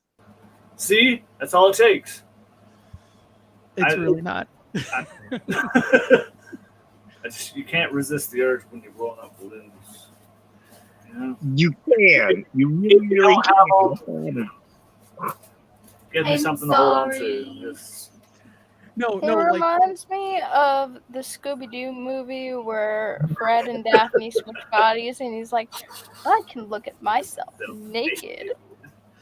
I quote that all the time, dealing with my own body changes. that's got to be a little fun, you know. And like I have like fidget toys at my desk, and Well, now you have Body- fidget toys attached to you, so. that's where I was going. Yeah, with body changes, it's very common for me to just be like, oh, all right. Like I'm reading something on my work computer, and I'll just be like, Yo, I feel that though. I love it, I do. How about you, Dream? What are we talking about? Long distance relationships. How do you specifically what do you bring to your online relationships or long distance relationships that is unique to, especially being asexual? Usually pizza, but not recently. What do you mean pizza? I mean, I go and order pizza for people, and then they have pizza. I don't fucking know. You It's have been it a while, delivered- okay? You have it delivered to them. Yeah. Oh, okay. Me and Alice watch movies together and TV shows, and like 5 seasons worth of TV shows at a time. we have yet to watch more than a single season in a day, but I would love to change that sometime. I think I like that pizza date idea though, or just a food date. Mhm. Yeah, you just go out and you find food that they like, and maybe their favorite pizza flavor, or like sushi, or whatever the fuck food they like. Sometimes Chinese food, because that's nice too. And you send it to them, and you have a movie night, or maybe like a spa night where you do your nails and stuff. And you just chat. It's just doing the same activity together. You can do totally different activities together, be on camera, and just enjoy the non-speaking company. Co-play. I got to point out that's parallel play. We talked about love languages and the neurodivergent love languages. That one's a real common with autism. Huh.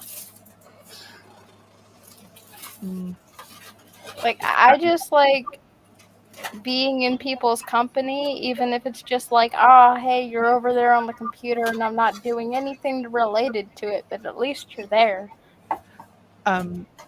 Something I'll do a lot with my other partners that I engage on Discord with is like we'll have a call where we're just like playing whatever game we're doing separately, but we're just in the call together, and it's that same vibe. Like we're there in a space together, even if we're not talking to each other. It's just being there. And I'm a huge fan of that one. My lady and I will sit there, both on the bed, her playing games on her phone, me playing on the Xbox, both listening to music I have music on the Xbox playing because I don't care about the background music on most of the games.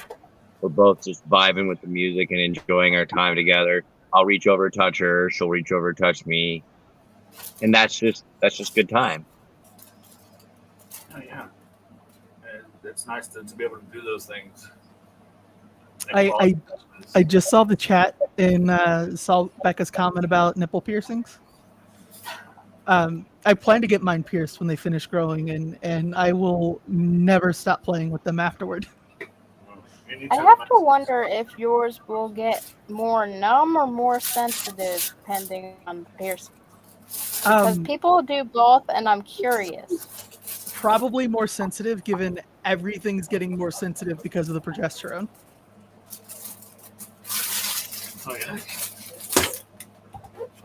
Yeah. So if the nipple has enough nipple to pierce the actual nipple, they'll pierce the nipple. Otherwise, if you're flatter in that department and itty bitty nipple, they go through the areola, which is more painful. And then on the other side, there's more pain attached than pleasure. Mm-hmm. Yeah. And in English, please. If you're flatter, they'll go through the areola. Going through the areola is better for masochists. The pink part. The pink part. I would hope your nipples are pink too. Okay. You have seen me without clothes? The part that I have tattooed. I would like a demonstration, please. What's going on? What happened? He kicked me out for asking for a demonstration. It like booted us all off the thing. We're still live though. Yeah. So I didn't. Pardon us, we have technical difficulties. Please stand by. I mean, like, I can give a demonstration right now, see? My wonderful titties. Yeah. We see them great in that framing.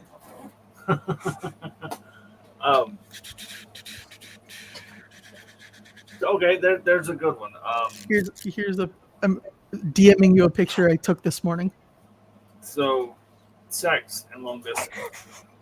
I know we talked about toys and things like that. How do you process like long distance relationships in a sexual manner? You talk to the person and you decide what level you want. There are some people who won't be comfortable with the idea of like using remote toys on each other because it doesn't feel genuine to some people and it feels genuine enough to other people. So you start with the big C word, communication. You figure out what level you want to have between the two of you, and then you do your best to meet that level. I mentioned the flirty date where I was wearing lingerie and Clara wasn't wearing anything. That's one of our ways of kind of exploring that. And like we have a plan for a date using those toys where we'll just both be lying in bed and we'll just be on call with each other while we're controlling each other's toys. So another thing from like the asexual side of things, they have those little wrist tappy things where you go tap, tap, tap, tap, tap. Yes. And either goes buzz or it'll like give you a little shock or it'll be like a heartbeat or whatever the fuck setting you have it on. My favorite one of those actually mimics the touch that you do. So like if you run your finger across the bracelet, the other person will feel that on the underside of their bracelet. That's cute as fuck. Yeah. I love it. Not good for clingy people though. Great for clingy people because you can be like touch, touch, touch, touch, touch. But I'm saying like if you're not the clingy one. Get consent. Anytime you're going to cling, get consent to not touch somebody. You just take the bracelet, you just go, okay, we're going to put that on the nightstand. It's a soothing, vibrating sound. Awesome. I feel your touch and love. Green, you have my full consent to not touch me. So if you take the bracelet and you put it in that back pocket, does that mean they're touching your ass too? Yep. Get butt touches. And there's another logical step to that, and the answer is also yes. That ass though. That ass though. Rawr.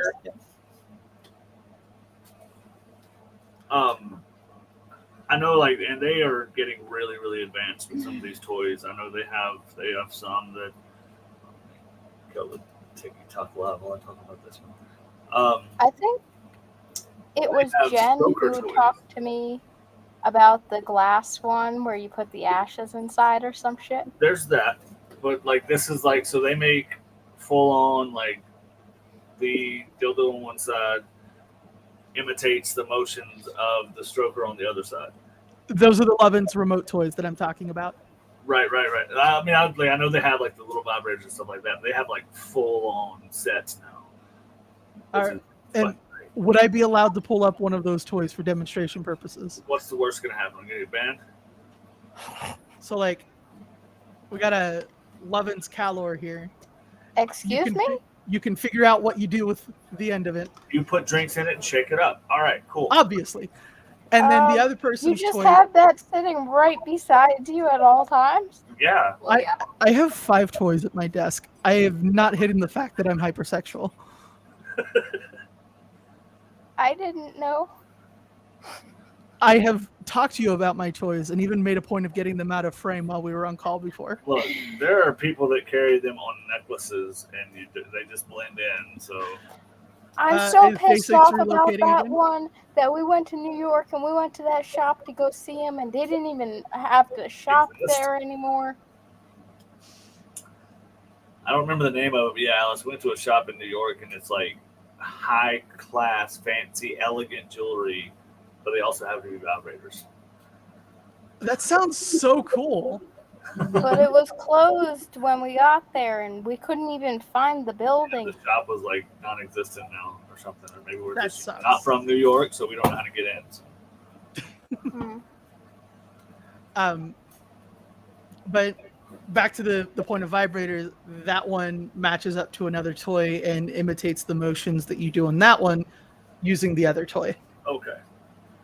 You can also just remotely control your partner's toy from the app, or like you can put on music and sync up their toy to the music that you're playing. Very nice. Ooh, that sounds like fun just because music. My God. I recommend Hooker with a Penis by Tool for everyone that has that app. Just try it. Let me know how it goes, because the drum solo alone should wreck everyone. Love it. I could say I wish I was sponsored by Lovin's, but I'm never going to be. The Calor, the Max, and the Nora are all have that functionality, and they're all amazing toys. We have the chorus. I think it has that function. It's a pretty good one. They also have the Lovin's Gemini, which are vibrating nipple clamps that can be app controlled. Hippo plants. What? Yes, hippo plants. Nipple clamps. Thank you. Oh, Ray wants some of those. They're great. I also have a pair of those on my desk. Day6 has a tongue piercing, and I know what you could put on that too. That feels so weird in your mouth. A vibrating I tongue. think that's the point. That's what they said. Okay, I need a minute. Oh Lord, I'm gonna need another shower. I bet that having that in your mouth would give you the same effect as me when I say the word ravioli. Ravioli. What? No.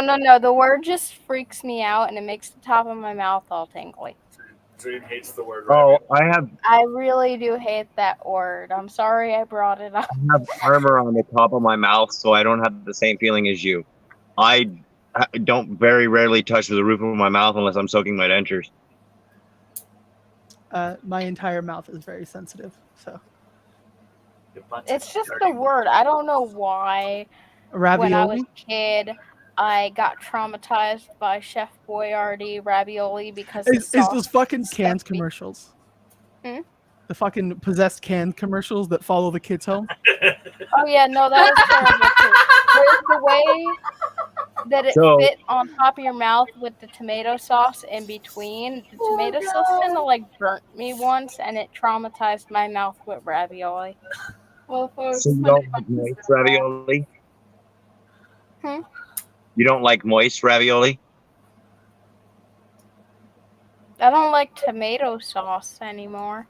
No moisture for her oyster. What the fuck are you guys trying to do? I know somebody watching this probably has a problem with the word moist. Like the cake? That's No, how I just would the bet word. my cakes would go. The word. No, Some like a people lot of- feel about meat like you do about ravioli. Oh, I see So- who it is though, Day6. Keep it up. Go ahead. So- Get some payback. So, Dream, have you ever like touched something and had your body go, "This texture is disgusting"? Oh, that crushed velvet shit. I hate that. Some people have that reaction to specific words, and apparently, Rebecca is one of the people that has that reaction to moist. No, Ah, no. okay. She likes being moist. I believe she's saying she's moist at the moment is rather what she is saying. Look, we If I asked know her for for the consent 23 years to I've harass known her. people here. Any other ravioli people? We communicate consent for harassing people here, Yeah, you God. including the people who can't talk to us because they're on comments going to and get their back. comments are slow.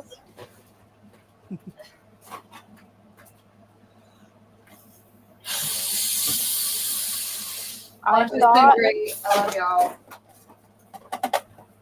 Miss, I didn't what are you think doing? he was going the other way and sucking the air in. The orange one, mister. No, he's over there blowing.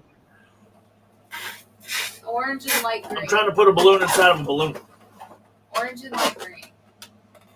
Blow and suck. Blowing suck. Yeah, you tell him, The one Dream. that's in the You tell middle him. and blow the one that's on top so that you have the air circulation right.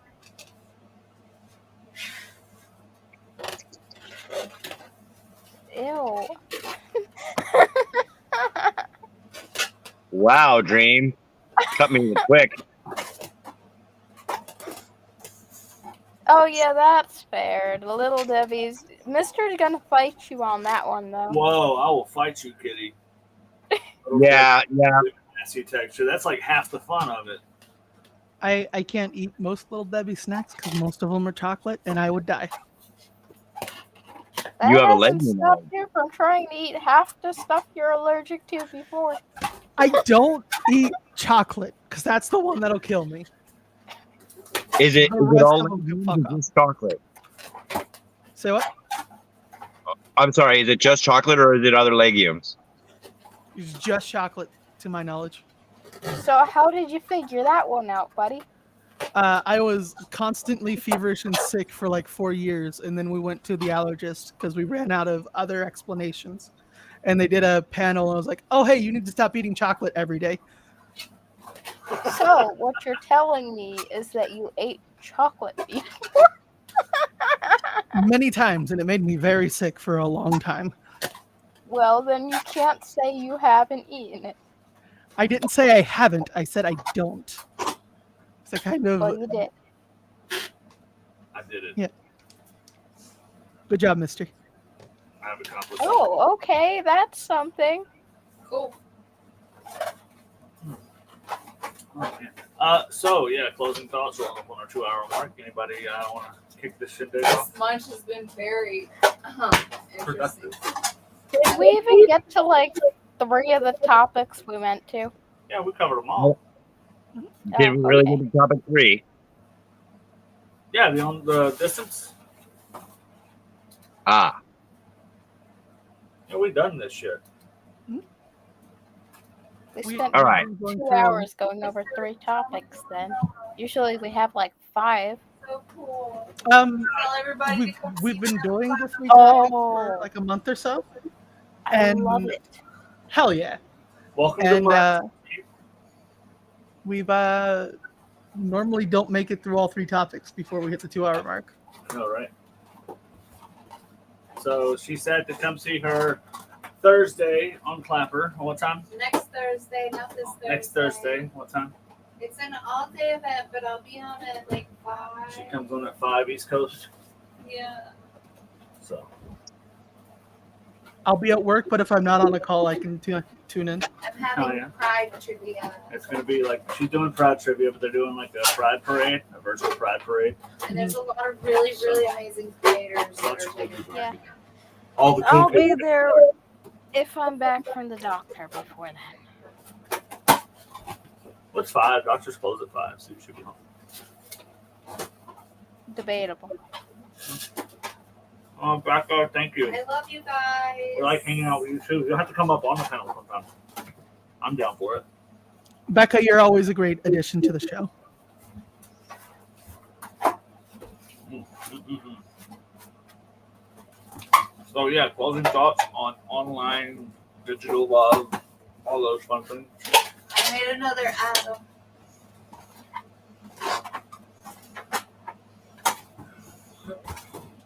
I usually go last. I didn't even my closing thought this time, so that way I could leave it up to either of them to close her out. Can I have one of those? The balloon. More than likely. Dream wants one of your balloon atoms. Got you. Ew, I did the fucking bottom face for that one. Oh no. Yeah, you did, and it's forever encased in internet history. How bad you want a balloon, Dream? Ah. I have candy. Dream, you've also been doing the bottom fingers throughout the entire fucking show. Shut up. Chocolate. Yeah. Yep, there is pee in the dating pool. Ew, don't put ew. Make sure you guys use the Mississippi pickup line. There you go. No. Dream, do you have any closing thoughts? I didn't even get to mine. Good lord. My Oh, clothes. I thought you said you were going last. I'm sorry. No, I said I usually go last, so I was going to go first and leave it up to either one of you to close it out. All right, sorry. Go ahead, Day6. Okay. Just be safe, be vigilant, leave as many breadcrumbs as you can if you're going to go out and date, because it's a crazy world out there. But yes, dating online can be fun. Be mindful, be communicative, and be vigilant. R-E-S-P. There's my ass, but Green? Make sure you do background checks. Good night, everyone. Want me to go, Alice? Yeah. wait a second. Yeah, you run off. So. Wait a second. Whoa. Have any of you fucked up? Whoa. She come over bust a cat because y'all was trying to. I scared myself. Have any of you done background checks on me? Yeah, I've seen your ass a lot. Oh. Okay. I background check all your asses then. I mean, you almost fell on the floor. Does that count as a background check?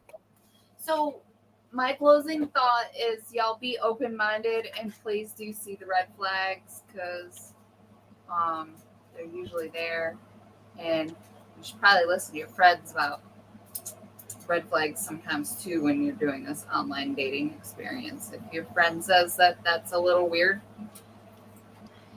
and actually takes the time to do that, well, listen. Especially, your belly, your gut can be your friend too. So just, yeah. Don't be scared. Just be vigilant and enjoy every little second. I think above all, when it comes to at least the online dating aspect of everything, is to be your authentic self. If you're a smart ass, be a smart ass in your profile. If you're a shy person, be a shy person in your profile, because that's who you're going to be. So to present anything other than that is going to bring in people that you're not trying to bring in. The facade always falls off. And it really does. So if you're you 100% from the beginning, but if you're yourself from the beginning, you set those intentions that, hey, I'm here for a hookup. Hey, I'm a bit of a smart ass. Hey, down where it's wetter. Hey, I want to go out to dinner. You're gonna pay. I'm gonna pay. Set a lot of that stuff up and make sure that everybody's on board with everything before it goes. That doesn't mean that things won't still happen in the moment. If they happen in the moment, enjoy the moment. Don't overthink everything. I know some of us naturally do, but just go with the flow sometimes. I like this one, Kitty. Okay, so I dropped a red flag on the sidewalk on a date the other day. I have a picture. I like pictures. All right, now let's close this out. To date online, be, like you said, authentic. Be aware of red flags and listen to your friends if they say the vibes are off. But also, like, talk to the person you're trying to online date and like establish where you want things to be together. If you want to talk every day, do it. If you want to talk like once a week and just vibe the rest of the time, do that. But like, talk about it and agree on where things should be. And if what you want and what they want is too disparate, walk away. Find someone else online that's more compatible so that you can both be happy. You don't even have to walk. Your fat ass can sit right in your computer chair. Right. Metaphorically, Jen. So next week, I think since it is Pride Month, I think the last Monday of Pride Month. No, it is not. But either way, I've got it set up for us to celebrate and embrace the diversity of LGBT communities and relationships. So we'll talk about what I've got set up here is breaking stereotypes, common misconceptions about different people in the community, navigating your identities, understanding the spectrum of identity, and then accomplices or allies. Family. That's right, family. But love everybody. I'm going to hit this end button and we're going to sit here for all for 5 seconds.